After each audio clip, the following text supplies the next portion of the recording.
Good day and welcome to our special feature on Breastfeeding Awareness Week. Today, we're shining a light on the importance of breastfeeding for both mother and child, addressing common challenges and sharing expert advice with our viewers.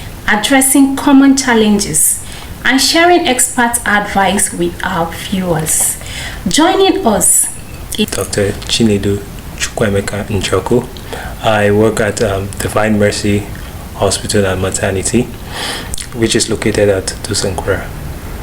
Why is Breastfeeding Awareness Week important, and what is this year's theme and focus, please? Okay, I can see you are asking me two different questions. Now, the first part of the question is the Breastfeeding Awareness Week. Now, Breastfeeding Awareness Week was actually formally called World Breastfeeding Week. It's usually from August the 1st to actually August the 7th. Now, what is the importance of Breastfeeding Awareness Week? Now, one of the important, it improves the health of both the mother and the child.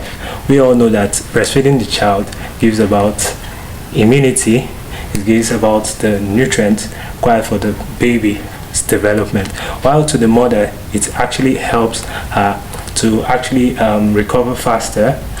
To also, it curbs or reduces the risk of chronic illness, and also women who wants to maintain their shape, it also helps in actually postpartum weight loss. So those are equity and community awareness. And we all know that in this part of the world, a lot of women are not educated on exclusive breastfeeding.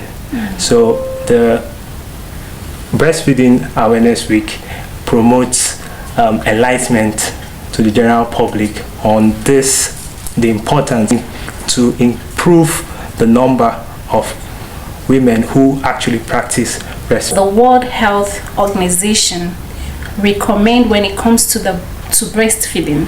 Okay, the recommendation by the WHO, which is the World Health Organization, is one, the initiation of breastfeeding. Usually, the initiation of breastfeeding is usually done in the first hour of childbirth. Immediately the baby is out, the first hour of childbirth is the period when you initiate breastfeeding. And then the second recommendation by WHO is exclusive breastfeeding. Now, let's dive in and explain what exclusive breastfeeding is all about. It's actually an act or a practice of feeding a child with only breast milk. Only, let's highlight that point, only breast milk. Now, you see, with exceptions to either drugs like maybe syrup, vitamins or medications, or even ORS in case the child is passing loose to, or in cases of diarrhea. So that's what exclusive breastfeeding is all about. Now, the third recommendation by WHO is on continuous breastfeeding. After 6 months. That's after 6 months. So after 6 months, you can introduce what they call complementary food, because the breast milk is not sufficient for the growth of the baby. So this complementary food is being initiated, but you don't neglect breastfeeding. You continue breastfeeding for at least 2 years or even more in some cases.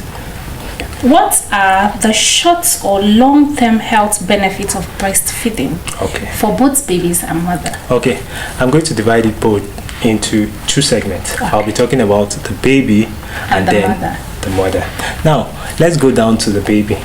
The short-term benefit for the baby is one, it actually provides nutrition for the baby. Then, secondly, it also reduces the risk of sudden infant death or illness, you can say. So that's some of the short-term benefits, and also to also highlight an important point, also improve the immune system. Now, going down to the long-term benefits of breastfeeding in babies is one, it reduces the risk of chronic illness or chronic diseases in children, such as diabetes, it could be asthma. So, and then secondly, it also improves their what they call IQ, intelligence quotient. So when you see a child being smart, having a high IQ, so you see it more in children who are exclusively breastfed.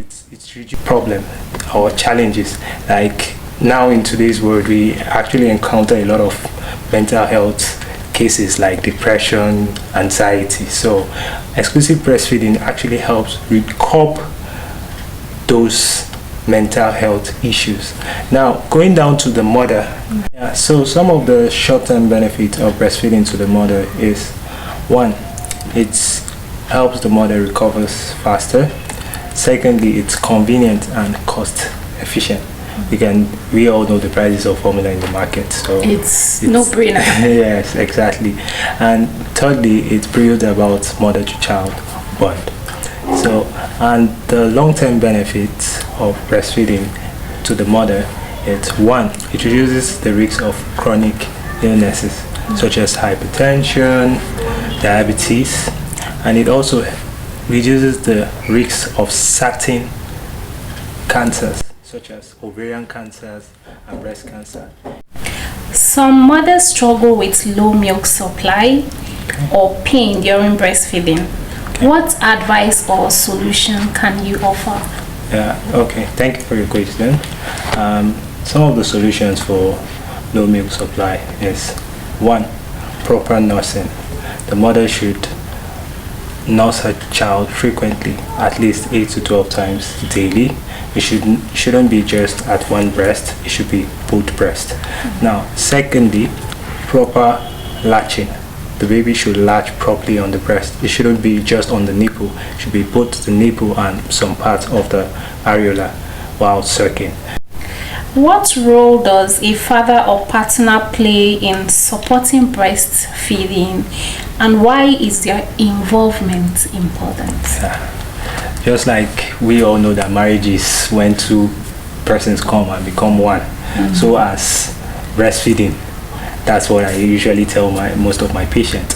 So one way a father can help is emotional support. He needs to encourage the mother, listen to her complaint, and also reassure her that everything is fine. Then secondly is practical approach. He can actually help in also taking the baby to the mother during the breastfeeding time, can also help in taking care of the children if need be in the house, and also doing some of the household chores. Now the third way in which the partner can help is advocacy. It should be okay with the mother breastfeeding or her choice of wherever to breastfeed, whether in the public or at home. Learn about breastfeeding and its challenges, and also help the mother. Definitely, we all know that babies usually burp during feeding, so he can also assist her in making the baby burp. So this way it builds about bond in both the partners, and that's in the family bond. Okay, sir, please tell us, are there any medical conditions or lifestyle factors that would require a mother to stop breastfeeding? Yes, there are actually quite a number of them, of these medical conditions that could hinder a mother from breastfeeding. So I would like to highlight some few. One, which is HIV. This is actually one of the routine investigations being done during antenatal. So this can actually hinder the mother from breastfeeding because the virus can be transmitted from the mother to child. The second medical condition is untreated active tuberculosis. When a patient has taken this, usually TB, usually the period of medication is usually 6 months. So, but when the patient has taken this medication for the first 2 weeks, the patient cannot transmit this bacteria. Disease. Yes, this disease. Now, the third medical condition that could hinder a mother from breastfeeding is herpes simplex virus. Let's assume the herpes is in one side of the breast, so she will neglect that side of the breast and give the baby the other side to actually latch on. And then another medical condition that could stop it, it's certain drugs. Certain drugs. It could be hard drugs, but certain drugs like antidepressant or antipsychotic drugs can actually be transmitted from the breast milk to the child. And also hard drugs like cocaines, like heroin. So this should be avoided during breastfeeding. Excessive smoking of nicotine and cannabis can actually affect the development of the child.